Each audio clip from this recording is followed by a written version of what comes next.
Hello everyone, Bipasha's ক্রিয়েশনে তোমাদের সবাইকে অনেক ওয়েলকাম। আজকে তোমাদের সাথে শেয়ার করব আমার এই পছন্দের ডায়মন্ড কাপ লাভ শেপ ফ্রেমটার ওপরে একটা সুন্দর রেজিনের ফ্রেম। আজকের ফ্রেমটা ছিল বার্থডে স্পেশাল এক বান্ধবী তার প্রিয় বন্ধুর জন্য একটা সুন্দর ফ্রেম অর্ডার করেছিল।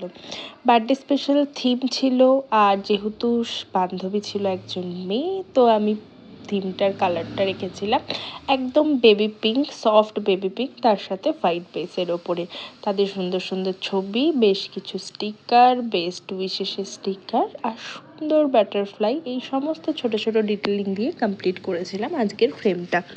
ও শুধুমাত্র স্টিকারসই নয়, তার সাথে কিন্তু ছিল বেশ কিছু পার্ল বিটসও। আনমোল্ডিংয়ের পালা। দেখো ডিমোল্ড করার পরে ফ্রেমটা কতটা সুন্দর লাগছে। এই ডায়মন্ড কাট ফ্রেমটা আমার মোস্ট ফেভারিট, আর এটা সাইজও কিন্তু ভীষণ ডিসেন্ট।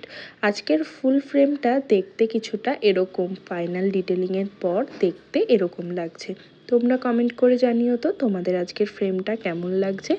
আর এরকম ধরনের সুন্দর রেজিন আইটেম, সেটা ফ্রেম হোক বা জুয়েলারি, যে কোনো জিনিস প্রিজার্ভ করতে আমার সাথে কিন্তু তোমরা কন্ট্যাক্ট করতে পারো ভিডিওতে দেওয়ার নম্বরে। তোমরা কল অথবা হোয়াটসঅ্যাপ কিন্তু করে ফেলতে পারো। প্রাইজিং কত থাকে, কি কি ডিজাইন পাবে, কি কি সাইজ পাবে, সব কিছুই কিন্তু তোমাদের ডিটেলস দিয়ে দেওয়া হবে। ফাইনাল লুকটা কেমন লাগলো দেখে অবশ্যই জানিও। টাটা।